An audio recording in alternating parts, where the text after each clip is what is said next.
Hey everybody, it's me, Ardalis, and in this episode we have a special guest, Jimmy Bogard, who many of you are familiar with.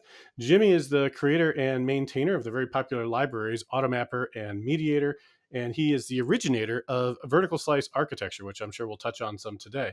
He's also an independent software consultant based in Austin, Texas, and he has received the Microsoft Most Valuable Professional Award every year since 2009, which would be like 16 of them, maybe. So is that right? Sure. Yeah, that's math. So how's it going, Jimmy? Oh, it's going good, going good. How about you? Pretty good. Yeah, it's been hot. I don't know. Texas has got to be hotter, but it's 90 in Ohio this week. No, it's 90 here. We've had a very rare, unseasonably cooler, relatively speaking. So instead of it being 103, it's 93, which like I'll take it any day, So, all right, yeah, 93 is cool for you. All right, except for and December. Like I Austin's prefer that not to be yeah, 93.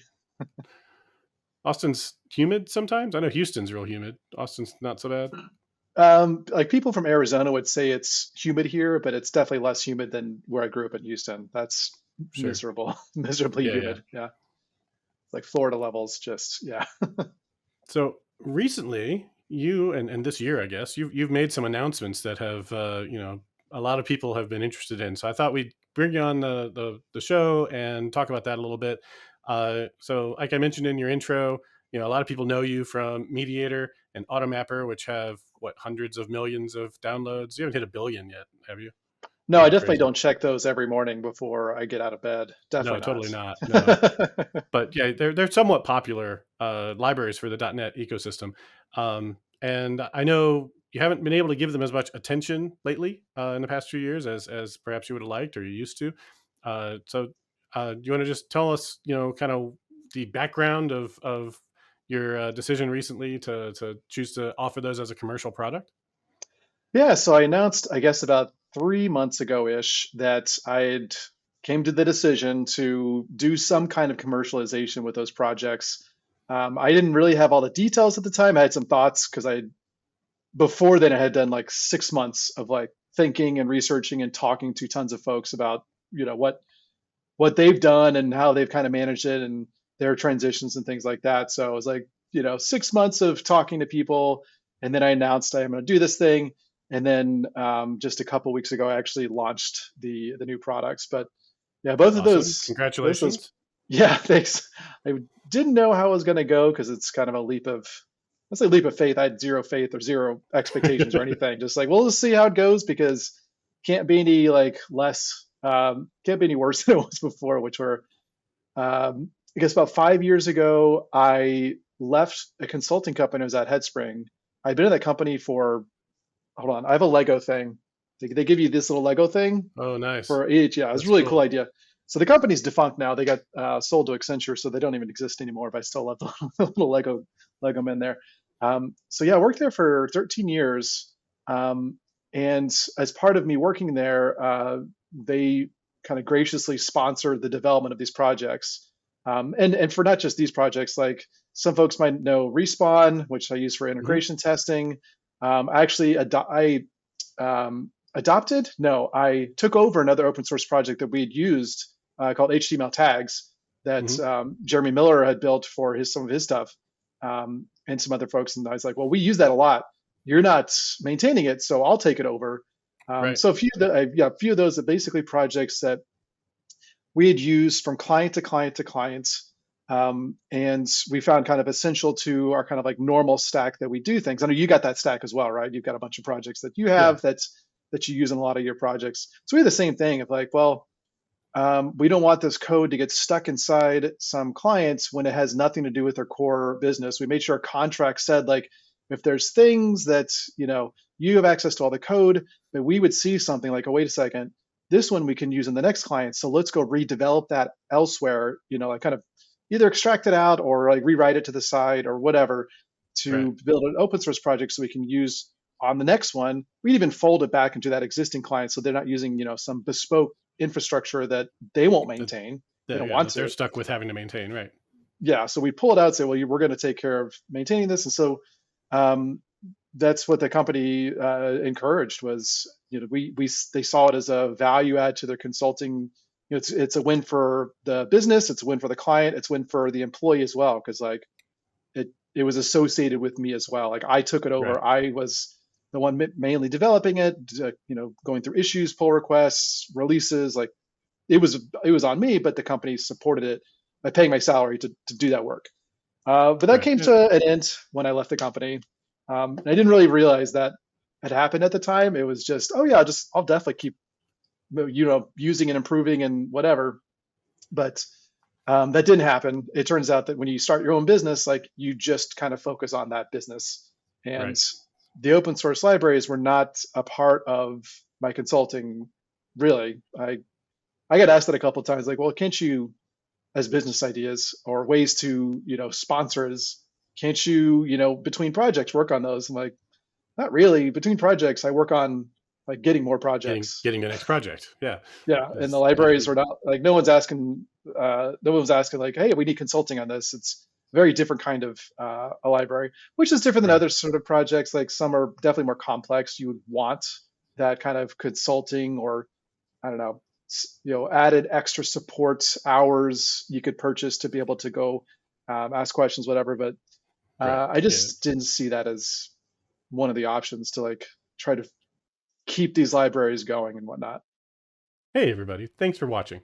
Let me have a few seconds of your time to tell you about where you can learn more from me on Dome Train. I'm a big fan of software principles and architecture and helping developers write better code faster. And that's what my courses on Dome Train focus on. If you're new to ASP.NET Core, then you're going to want to take the ASP.NET Core Getting Started course. But otherwise, if you're a senior developer, I highly encourage you to check out my Modular Monolith Getting Started course here at the bottom. You can also get it with a bundle with the deep dive. You'll learn that you rarely need microservices if what you're really after is modularization and code that doesn't devolve into a big ball of mud. Now, Dome Train is often running a custom deal, but you can always get 20% off by using code Ardalis. Now back to the video.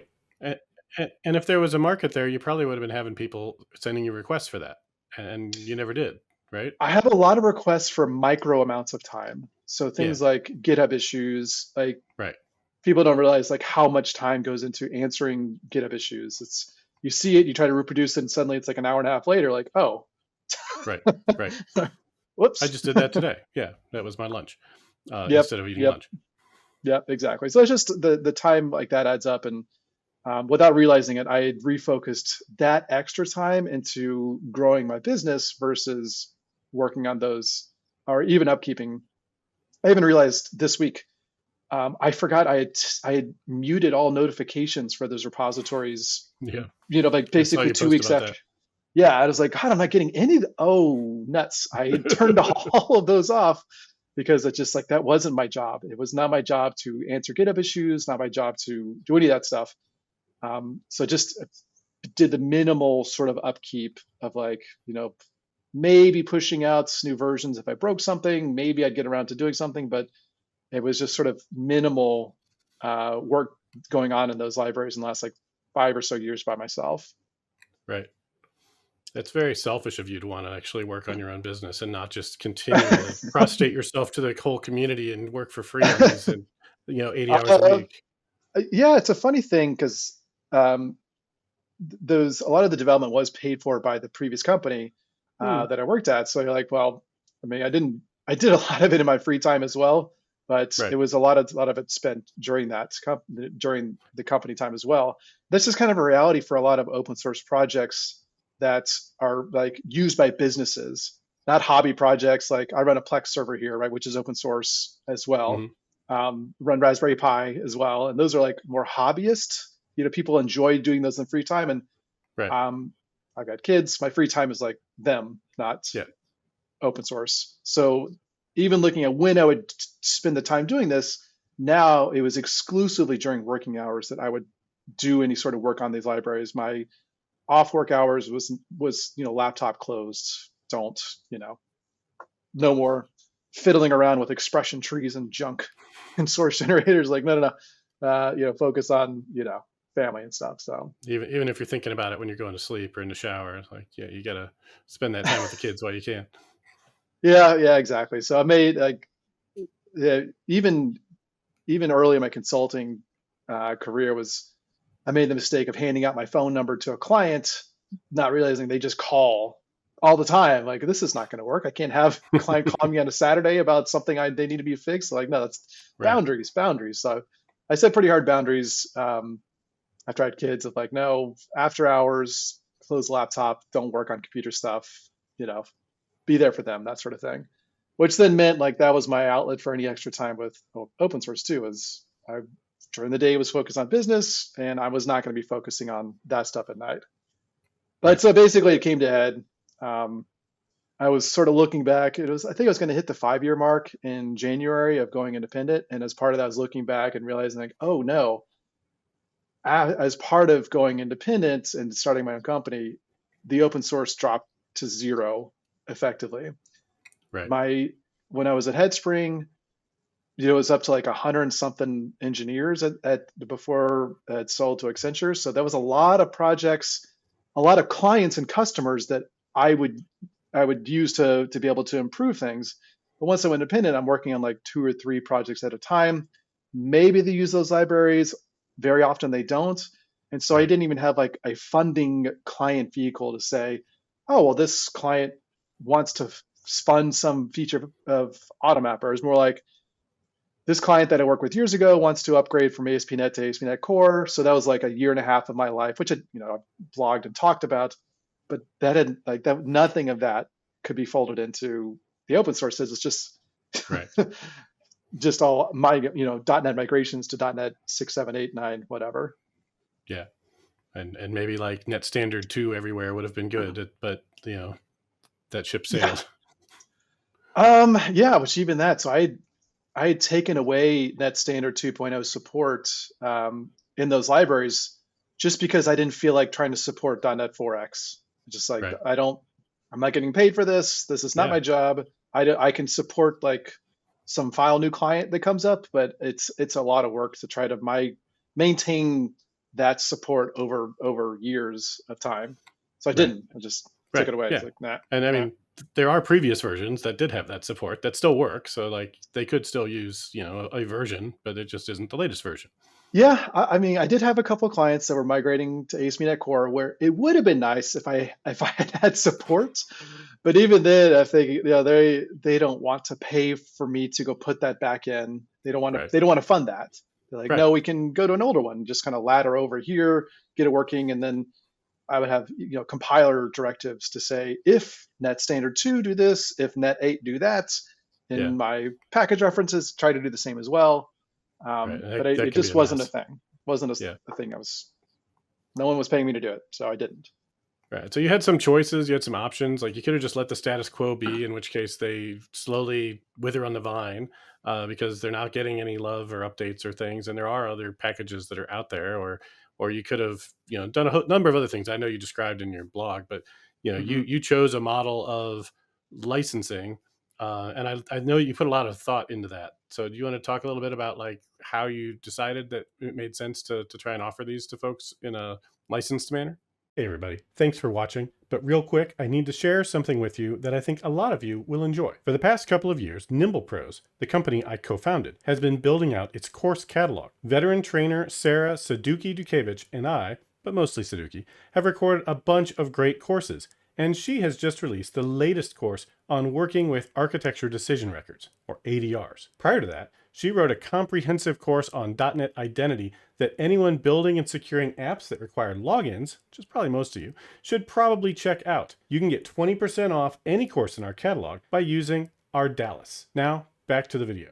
Yeah. So the good slash bad thing is this is not remotely a new problem in the not even just the Microsoft space. Like you can just go YouTube OSS burnout, and there's like 100 videos by all sorts of folks talking about this exact issue. There's the OSS the life cycle of an OSS developer where there's like the initial excitement, and then there's some growth, and then there's like a lot of people, and then like, oh, now burnout. I'm Right. getting a lot of demands on my time when you get a popular project. So yeah, I did have that choice. I could have let them just lie and just be like they're quote done, but I've been in software for 2 decades now, and I know that like software is never, if someone's using it, it's not done. There's always Right. something someone would like to have improved with it. And then for these two libraries, their growth was not slowing. They're still growing year over year in terms of the number of downloads. So like, well, these aren't, it's not like the community is saying we don't want this anymore. I mean, as Right. if there are plenty of people that don't want them, and I can go read those comments on Reddit, but Yep. there are still people that want these libraries. So I had this choice to make of, well, what do I do? I can't take away consulting time if there's nothing, if there's no funding for this. So then Right. you start to go through the different, um, basically the different kind of business models of open source. And again, luckily, a ton of other people have talked about this. Like Aaron Standard's a great resource because he's blogged a ton about this with his projects. He does like Akka.net and Petabridge, Better Petabridge, bridge. Petabridge, I think yeah, it's better. Petabridge, not PETA, PETA. Um, and several other folks have written blogged about this. So you kind of go down the thing of what possible means of income could pay for this time to not just do minimal upkeep, but actually do the like actually improve these over time. Because that's one thing I really missed with Headspring was I had all these clients that I could just get up and like Slack, or I think it may have been HipChat back then, I'm not sure, Right. or just walk to their desk and like, hey, what are y'all doing? We actually had like tech lead meetings every 2 or 4 weeks where we get together and talk about things on our projects. And that was part of the thing of let's fold in feedback from clients about how you're using things. So something like behaviors, for example, that came about because we looked at 4 or 5 clients that were all doing similar junk. And we're like, well, this should be a first-class citizen in the library. But I didn't have that anymore. I didn't have any direct connection to clients that were actually using it on a daily basis. So that was based on basically looking at all this model. I don't want to just let these things kind of just exist and slowly die over time because I still wanted these projects to be successful and people use them and like them. So, you know, Right. and so the next thing was, well, what possible commercialization slash business options are there available for me? There's a ton out there that's like you can sell support, for example. But because I didn't really get a lot of support requests, then just selling support hours wasn't really that feasible. Because I imagine when people needed that sort of support, it was like one off and random. And I could see this by looking at GitHub issues of like who was asking questions, who was asking for help on Stack Overflow and GitHub issues. And it was like these sort of one off things. And just having sort of a support contract, that'd be such a barrier of entry for them coming in and signing up for something that I Right. didn't seem like that was a feasible model. So then you have like things like OpenCore as another common model as well. The idea there is if you have a free version that retains its open source, like permissive open source license, then you have things that you sell on top of it that are these sort of freemium features. Yeah. I'm using one right now. It's like I had to remember how to build web apps because I built the websites and I built the things to manage the licenses and everything. So I picked Tailwind, and I picked Tailwind, and then I'm like, oh, could use some components. And I realized, like, well, Tailwind actually has an open core model. They have Tailwind CSS, and they have Tailwind Plus, which is in like all these pre-built components that you can then use because I'm not a designer, like Right. remotely. So I can just go, okay, yes, that will accelerate my development of the site. I can just pluck these components that look great and is way beyond my abilities to come up with, like so far beyond, it's hilarious. Like I'm in Yeah. stick figure land when it comes to designing websites. It's so terrible. So that's another model. Just offer core open source and have this freemium. But I talked to several folks that also made this leap, and even some that had a successful open core model talked about the challenge of deciding which features should go into the core free version versus which should go into the paid for not free version. Yeah. Because And there's a definitely a couple of them, conflict there. oh yeah, it's like it's gigantic. So even if I looked at my libraries and said, okay, I could carve out this feature, like I don't even know, mediator behaviors are premium versus the core is just handlers. I'm like, that's such a weird, it's so hard Right. to define these lines. So I could spend 6 months developing all new like things that were add-ons on top of the open core and then launch those and hope someone would pay for them. That was pretty risky too. And Yeah. I'm already sort of disconnected from clients. So even to understand like what do folks actually need, again, because I muted my GitHub notifications years ago, I don't even know what kind of things people are looking for. I thought, no, that's not going to be feasible as well. And of course, the final one is like an actual commercial license. Right. But Which is even in ultimately there, where you yeah, went, right? yeah. So the choice I went for was to license it commercially, with a little caveat that it's technically dual licensed, which means it's an open source license, which is restrictive, and a commercial license. So the idea that if there are folks that still want to have an open source version, then there's a more restrictive like GPL kind of license for that, which still allows you to like monetize it, but it basically plugs holes in the MongoDB sort of model. No, I'm sorry, it it adopts a similar model to like MongoDB. So MongoDB was open source, and then you have companies like big cloud companies selling Mongo, enhancing it, but none of those changes ever made it back into MongoDB core. So they changed it to a more restrictive license because basically you have giant multi billion dollar companies freeloading off their work. I Right. don't think any was freeloading off of AutoMapper, but it's like, well, you can't really do a dual license permissive and commercial. It's just like Right. lawyer Like here's a lawyer MIT talk, can't license really do that it. says you can do whatever the heck you want. And also here's this license that says I can come after you if you use my software without my permission. Yeah, so it's like we can't have. There are libraries out there that do that, but lawyers told me like you can't really enforce that at that point because it's not really MIT, it's not really Apache, it's this weird hybrid thing that like you're MIT unless you are in this bucket, then you must go to that bucket. Right. This dual license model is a more common model of keeping open source, but having the commercial license as well. So like I don't know if people will want that open source license at all. That was just a well, put it out there, and if people use it, people want to do it, then there it is for them. But I'll probably reevaluate in a couple of years just to see like, does anyone care about this? If they don't, then I just won't have it. But if they do care, then hey, it's there for you. Doesn't So if cost me anything either way. let me make sure I understand like one at least one use case for the open source one with the GPL. If I have a library like my clean architecture template and it uses Mediator, which it currently does, if I upgrade that to the version 13, I am able to use it through the dual license if as long as my stuff is all open source and I'm using your open source license. Is that correct? Yeah, Or that's right. That's right. And the then I'm not oh really using it at all. It's just a template. And so all of my users that download that template and say .NET New project and get it there, then they all either have to continue to make that stuff open source if they want to follow that license, or they have to deal with the licensing if they decide to use it commercially. Correct?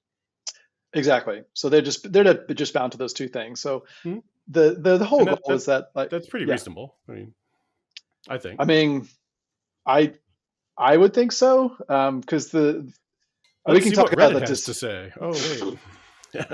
yeah. Well, I mean, it's hard for me to like, cause when I look at how do I connect to the community, that was another one of the goals I had with starting this was like, there's no community for these libraries today. And so I wanted to create that as well, but that also requires time and work and energy and stuff. So I want to have a vehicle to fund those efforts as well. Because the only thing I can listen to today is basically like people I meet at conferences or comments on Reddit posts and comments on my blog posts. That's about Right. my connection to the community today.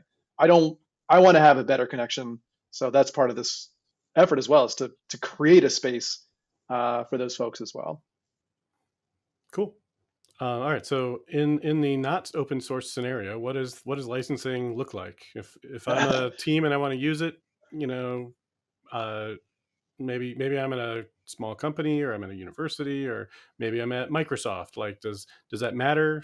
I know it does. I'm kind of leading the question here. No, Like, no, I gotcha. Yeah, that's what's the another. breakdown here?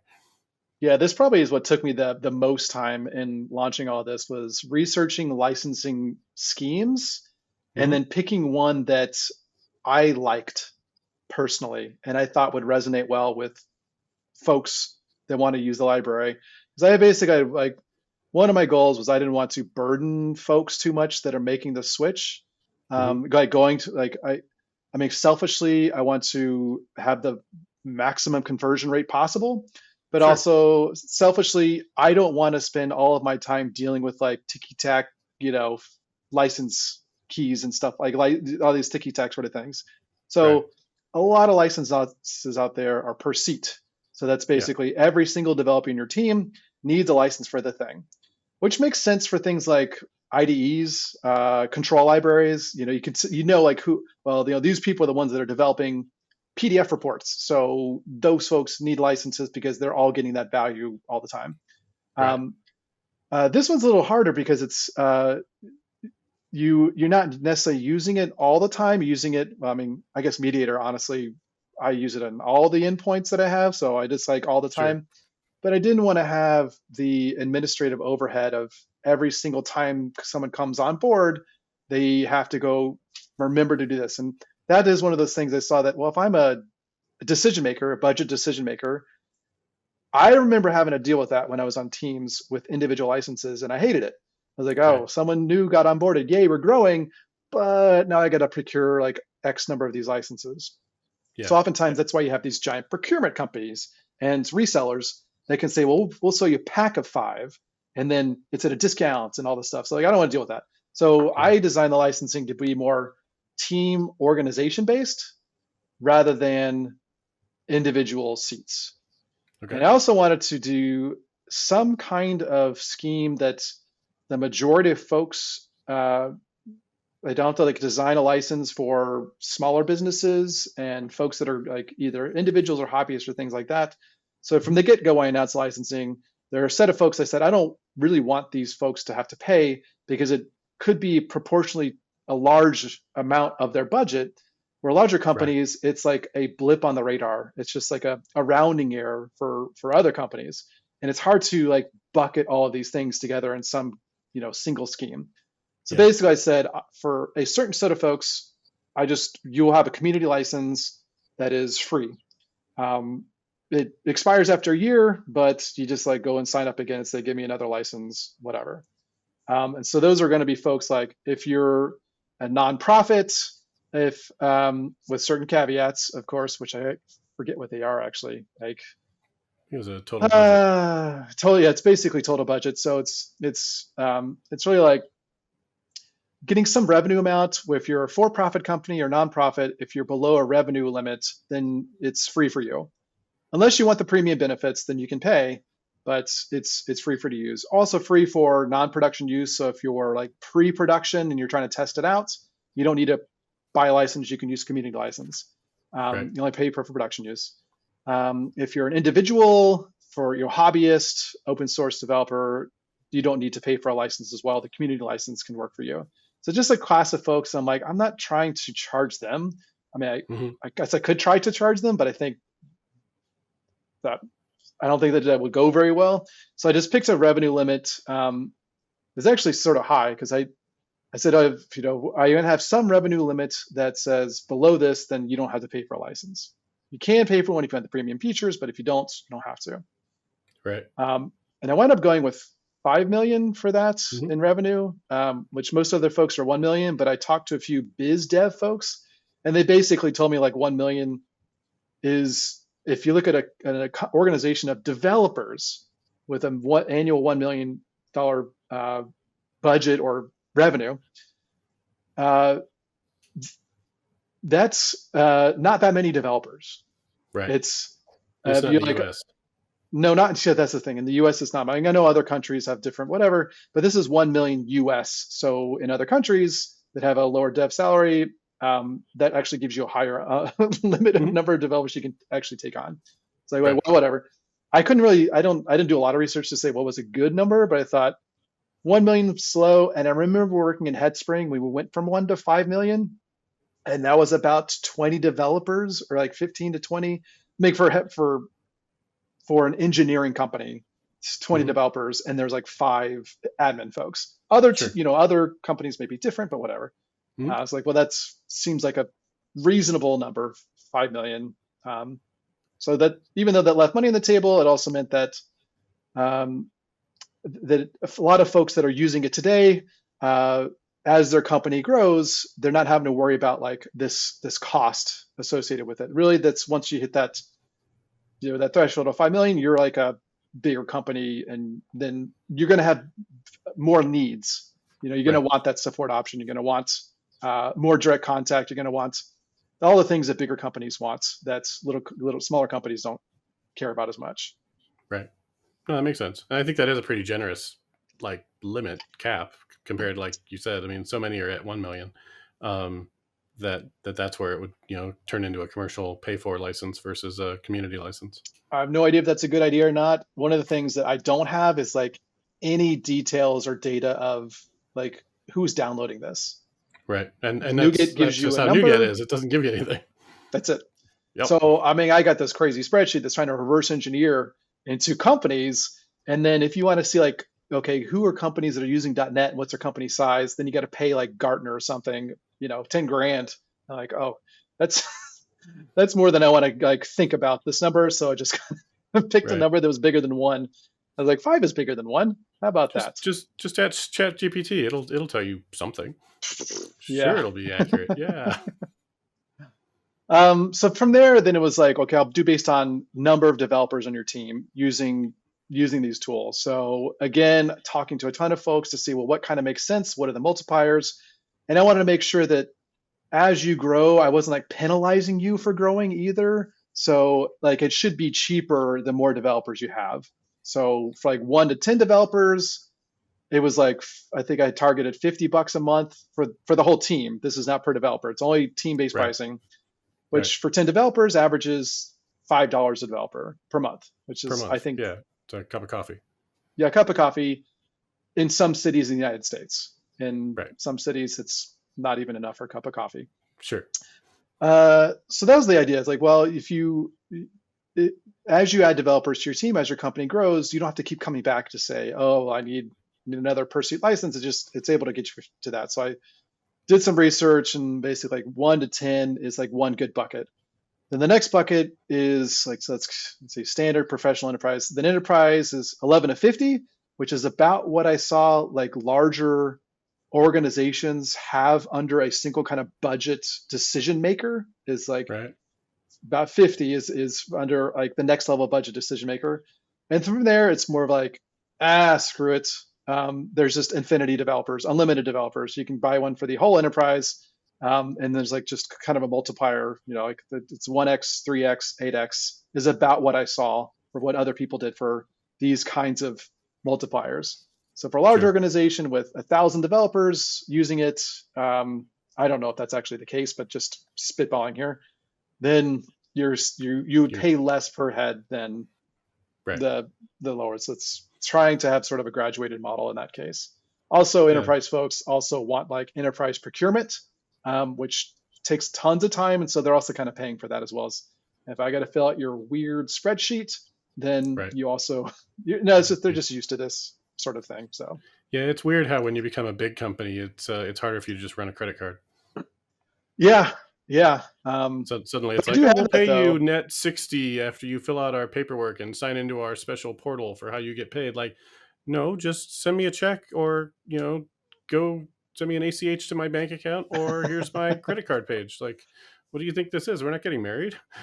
Yeah, no, I've already got those requests, but I mean, it's kind of priced that way as well. I just sort of understand that at those higher levels, but even still, the price for the enterprises is still like a rounding error. I'm sure biz dev folks would say that I should be charging more, but the point was not to like retire with the yachts. The point was I want to fund development again. Like it's been 5 years of almost nothing. I want to get back to where I was before, where I was spending a good amount of time on these projects, investing back into them, and actually Right. connecting to end users. Like, okay, let's all make this better, to basically just regain my sponsor that I lost. Sure. So, what's the name of this new company? Oh Tell us yeah, about that. that was a hard one. By the way, Chat GPT is also terrible. If you're like, what's a good tech company name? Then Oh it's my gosh, yes. just awful. So then, like, well, a lot of people make things personal, um, but I wound up picking my dog, who's no longer with us anymore, but her name was Penny. And it's Lucky Penny because she was found by the side of the highway somewhere between Houston and Austin. Um, and didn't have tags, microchip, nothing, no signs or anything, just out in the middle of the road, nowhere. And she was copper colored. So like, oh, she's, it's lucky that we found her. She's copper colored. So we named her Penny. And so lucky Penny software. And then the little logo is that that had started out with Chat GPT. Like, can you make a stencil logo of this Mm, dog's picture? And it came back okay. And I got some folks to like professionalize and clean it up. And that's the logo. Is she'll live on forever. Actually got her. nice. This is her old squeaker toy that she loved. She was a devil too, so it's a little devil baby that she loved to play with. It makes a terrible noise, so I'm not going to squeak it. It's so loud. So it's been, as we're recording this on July 15th, 2025, it's been almost exactly 2 weeks since you Yeah. opened up shop. Um, how's it going? Uh, again, I had to remember to reopen GitHub issues. So like I'm having to get back in the swing of actually answering people's questions that they have on the product as well. It was a lot of fun building it out. So I was, my own product owner, my own Scrum Master, my own everything to figure out like, well, what do I build for this? I got to build all the infrastructure for people to buy this sort of stuff. So Hmm. there was a lot of that. And you didn't And want then to there use any was third party, service for licensing, for generating the license keys, for opening up a store, for having, I don't know, Shopify or Gumroad or who knows what that might do something similar. Like you just build it all, right? those existed. So what the other thing I didn't want to do is I always hated it when licenses would phone home to do something to say, hey, is this thing valid or not? Right. So I remember because I worked on like government clients and stuff, and that was such a huge deal if your license component phoned home, even for Yeah. development. So that was another thing is all of those services have some kind of phone home thing that I didn't want to do. So through the power of Google, and ChatGPT, I look for licensing schemes that allow me to embed all the information inside of a license key about like Yeah. when it expires, what you got, whatever, um, and then have some way of enforcing it. Which again, I didn't want to like annoy people with this. I trust people or whatever. There's a certain amount of folks that won't like conform to the agreement, but that's just the price of doing business. Right. So it's basically just like to enforce it is log messages to say, hey, you should register for a license here. Companies that like to pay will pay to do that. So Right. like, okay, that's good Hmm. enough for me. I'm not Right. again like supporting a company of 20 people or something. It's just to get back to that sponsorship. Right. And log So messages go away if you have a license, I assume. yeah, exactly. That's it. Right. And it's not Um, like you're throwing warnings or errors or something, or no, it random doesn't. random exceptions in production. Nope, no, it does not. There's no like enforcement. I don't degrade features or performance or anything. It is a log message you see on the screen, which again, most like companies that are in position to pay will pay, and that's Mhm. really all I'm concerned about. Right. I know those are the ones you don't want freeloading anyway. Are those Fortune 1000 companies that are making tons of money and could certainly No, afford to no, support they're you. all yeah. They have all the procedures and policies in place to pay for it, and that's basically who I was targeting is the folks that Hmm. do pay for licenses for things are accustomed to this. They're just it's this it's a normal maybe not a daily occurrence, but it's just a normal part of their business is to procure licenses for things that they're using. And so yeah, there's enough of those folks out in the world that I would assume that they would go for this. So did you have to spend free time outside of client work on all this stuff in the last few months, or were you just fortunate that your projects dried up and you suddenly had a bunch of you know business hours in which to spend all this time, or how'd that work out for you? uh, a little column A, a little column B. I mean, it was definitely like lots of nights and weekends since probably the past 6 months or so of besides just doing research, You then had to talk to actually lawyers and all that. yeah, redlining license agreements, which I don't really want to do ever again, but is completely necessary in order Mm, to spell out here are the conditions of the license agreements. I just assumed stupidly that the lawyers would just tell me all the things to put in there, and they're like, no, right. you have to tell us what things you're going for, and then we could craft the legalese. But like this was mainly on me.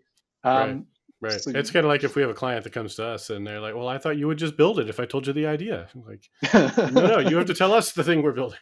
yeah. I mean, I should have known, but I've never done this before, so Right. whatever. No.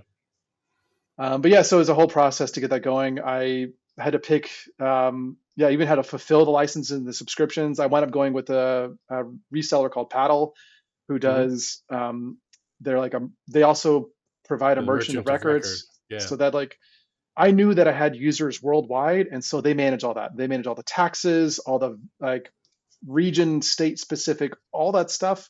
You put in your zip postal code and they will exactly figure out Right. who needs to be paid and where. They have locations worldwide for all the tax purposes as well. They handle that in EU. So that's all, and subscriptions. So I could like, they manage the all that refunds, subscriptions, all that stuff is handled by them. And then I can focus on the webhooks I receive and Hmm. like actually making the product better. But I Nice. do like have to actually make the experience better for the users as well. So like the process of signing up and also just coming up with things that I couldn't do before that I can do now, even outside of the libraries that folks would want these days. So things like discords, like having I didn't have any kind of community chat before, and now I do. Now I will be now I'm in those chats. Right. Things like early access to features or priority supports for folks like those are the kind of things I couldn't do before. I mean even at consulting company they don't like still wasn't technically my job, so they're like, yeah, you can do library, but like we're not paying you to support other companies that aren't our clients. Of course not. Right. Like, Right. Yeah. no, why would they? They could pay us if they want us to spend our time on them. But now I can do those things. Nice. And it's been going so well. You've got a collection of supercars I can see behind you Oh my that God, that you've paid no, for with all the money pouring in. this is still chasing childhood dreams of cars I had in the posters on the wall of my house growing up, whatever. No, these are all old. Let's see. Yeah, those are all quite old. There's a Porsche down there somewhere. No, that's a Mustang. And there's a Porsche Mm. somewhere up there. But yeah, no, just fun accoutrement. Had to get rid of a lot of dev books for those to go there, but I don't really need like CSS for dummies anymore. Right. I just use Tailwind. So what's new or what's next with the two main libraries, right? With MediatR, with AutoMapper. I know you posted recently some ideas. Oh yeah, some You ideas can for ask for some roadmap. feedback. Yeah. So I went back. Oh God, I forgot I did this. So about a couple years ago, I got so fed up with mediator questions. I just went to GitHub and I mass closed every single issue that I was remember open. that. Yeah. Which I just fair warning to anyone else that does that. That actually closes them as fixed, not as unplanned.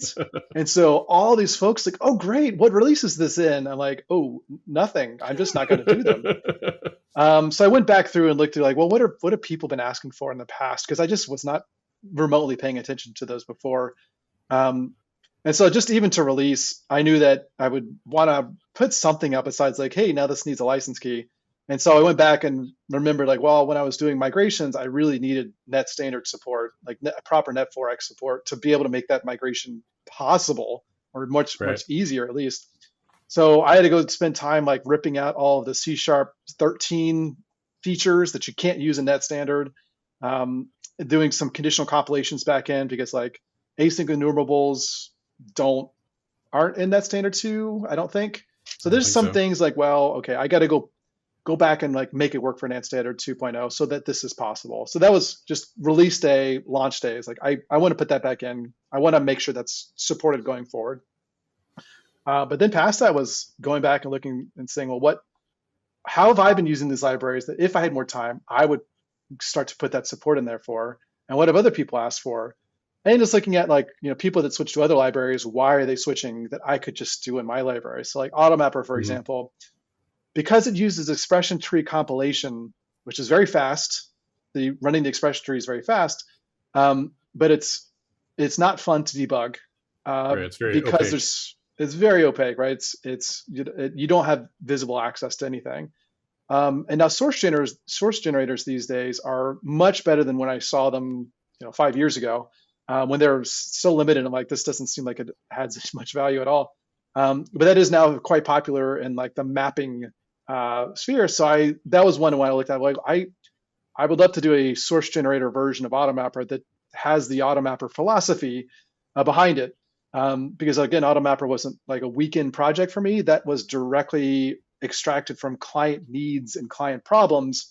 And so I wanted to stay true to like, well, this is the reason why I even did this in the first place. It wasn't just like chat GPT development. It was like I wanted to enforce some rules and some design constraints on my DTOs, and AutoMapper does that Right. for me. Right. I want to stay true to that design philosophy with source generators in mind. Sure. You may not have thought this out already, but you just reminded me of a question I'd like to ask. I know in the past you've been a bit anti AutoMapper for how some people choose to use it, or even some of the features that have gotten added to it over the years. Is there a .NET Core moment coming? Do you think in the future of AutoMapper where like you reinvent it in a way that would be exactly with the constraints that you personally would like to adhere to, and doesn't have any of um, the cruft of 15 plus years or whatever it's been of open source contributions? so for a large part, I did do that actually. So there were common issues brought up over and over again on GitHub that I was so tired of answering. I'm like, this was introduced for a very specific use case in a very specific client for this one reason. And I thought it was such the hot stuff when I added it, but later I didn't. I realized, okay, this can be terribly abused and shouldn't be in there for whatever reason, whatever. In addition to just like things have changed over the years. So AutoMapper came into play or came into being, I don't know, whatever, in 2008, 2009. So Yeah. before ASP.NET Core, before dependency injection was also like a Right. thing in all these places. And so there was a lot of stuff we removed over the years to say, no, don't do it this way, do it this way instead.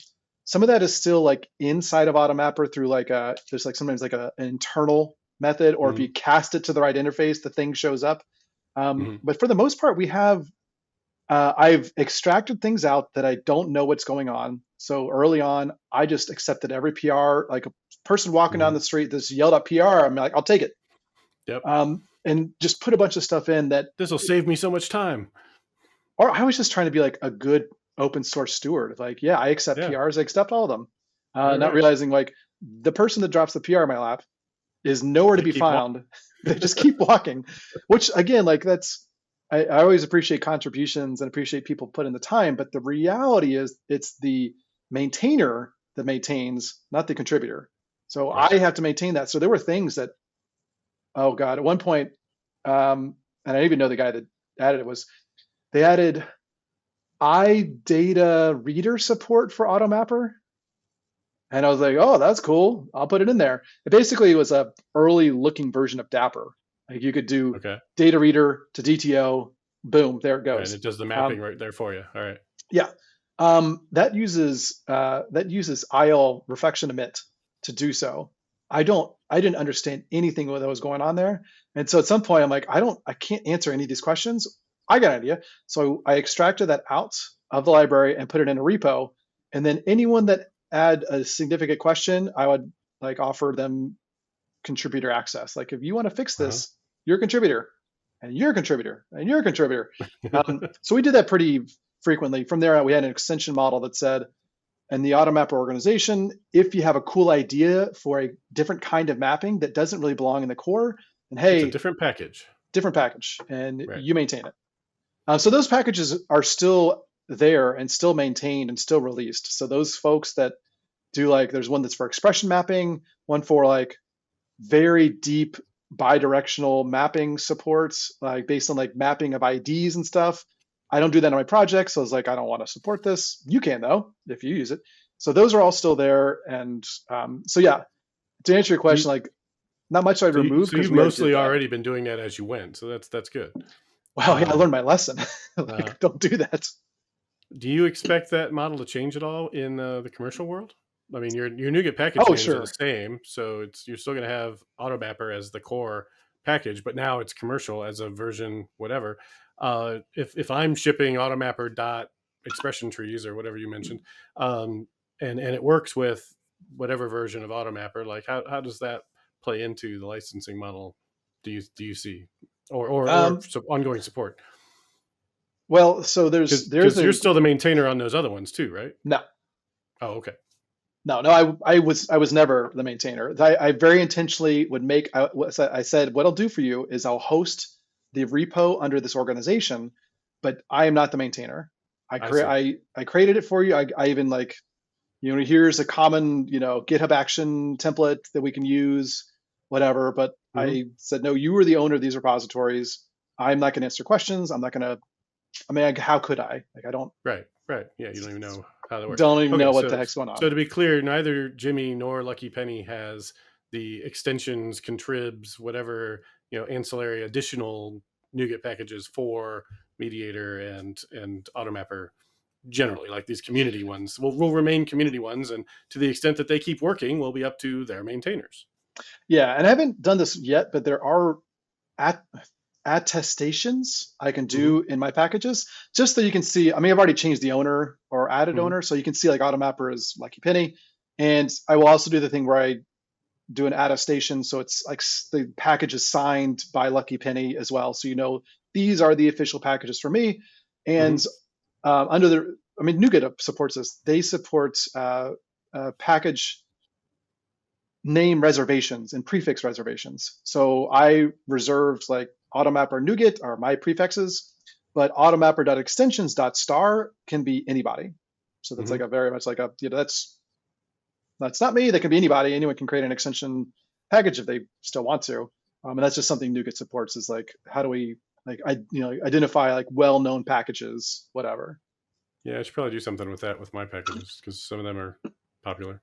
It just happened enough where, um, especially with AutoMapper early, that once NuGet had that feature, I was like, well, then I'll just make it official that I can't do anything with the existing packages, of course. So if someone just had AutoMapper dot, I don't know, Lego, Yeah. that was there. But I went back and reserved, like, you need to be on the extensions name. So it's very obvious to consumers this is an extension to that. Hmm. So, yeah. Okay, cool. That works. I didn't But even know that was a thing. I do get questions of like, what do I expect uh, the download count or community size to be going forward? Because like there was kind of a community, like folks would talk about these libraries. I mean, I see it on LinkedIn a lot. Um, Right. so I the short answer is I don't know what's going to happen with that. I assume like people aren't going to recommend a commercial library a lot going forward, but Right. that's just like the price of this. What I'm decided here is I Hmm. fully expect my download count to go down, but that's okay. Like I remember dropping this on Codeplex years ago and being excited when the downloads went from 99 to 100. I was like, yeah, Right. 100.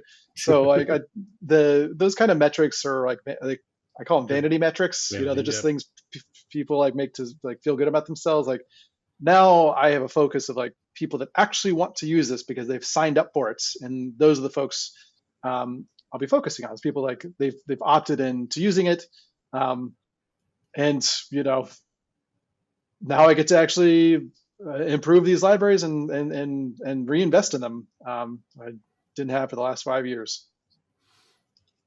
One last question to circle back on. I don't think you mentioned like what's coming up in the roadmap for Mediator. Oh, right, yes. So one of the things that I know, a lot of Mediator improvements over the years have been like looking at client projects of what have they built on top of Mediator that I wish was kind of built in directly into it, just provided for you. Right. Um, so things like a lot of common behaviors that people add would be nice to have as sort of like directly as part of it as well. I am looking at some performance stuff as well because I know there's versions of Mediator out there that like directly copy the API exactly, but then the implementation either improved memory performance or startup performance, either using source generators or better use of expression trees and things like that to make the startup time or allocations better. So I can Hmm. certainly do those as well. But like what I see are things that people have added on top of Mediator that I can just support directly. So I look at just some of my clients now like, well, I always have to add the dumb thing for domain events that will like make sure that in a domain object that the events are correctly uh, captured and pushed out to the domain event handlers, which a lot of folks use the MediatR notification handlers for. Wouldn't it be nice if that was just like directly extended off of MediatR? You just say MediatR dot, enable domain events, and then that's there. There's oh gosh, another big one we saw were direct support for some application some sort of like application types. So one thing we saw was like folks using Blazor WASM don't want your handlers to be on the client. That's really weird. Right. So wouldn't it be cool if you could say mediator.send from the clients, but it actually gets handled on the server? Right. That would eliminate a lot of like the wonky things I've seen of people like I've got all these crazy dependencies and it goes back and forth, like directly supporting like some endpoint that those get funneled to and get handled on the server side without having to set up an API endpoint that just calls send or all this sort of stuff. Yeah. It'd be nice to directly support these application use cases that Hmm. just get copied and pasted over and over and over again. So yeah, those are the kinds of things I'm looking at, is like these application use cases that are these copied and pasted things that I just want to say, here's a starter pack of all these things that people use in all these projects that just directly support those use cases, instead of you having to like kind of wire and develop all these sort of things yourself. Right. Or go hunt them down in various blog posts or GitHub repos where other people have figured Which them is out. what I do, right? I just go like, okay, Right. I think I did this in this client. Let me go find that dumb Yeah. thing. Cool. All right. Is there anything else we should cover? I know it's getting close to dinner time for both of us, so I don't want to keep this going too long. No, I don't think that's it. Yeah, if folks have questions, like I actually will take time to answer those now. So yeah, you can go to my websites. It's automapper.io, mediator.io.com was squatted on, womp womp. Hmm. And they wouldn't Those even IO respond domains to me. cost more too. Yes, they do. And yeah, you can find all the information about the licenses and how to get in touch and all that sort of stuff on there. Yeah, so yeah, I'm excited excited to see what comes next year. Cool. Yeah, I'm excited to see how it goes for you as well. All right. Well, let's call that a show. So thanks a lot. And everybody keep improving. And I'll find where the stop button is. I move this over onto my teleprompter monitor so I can barely see it. Stop recording.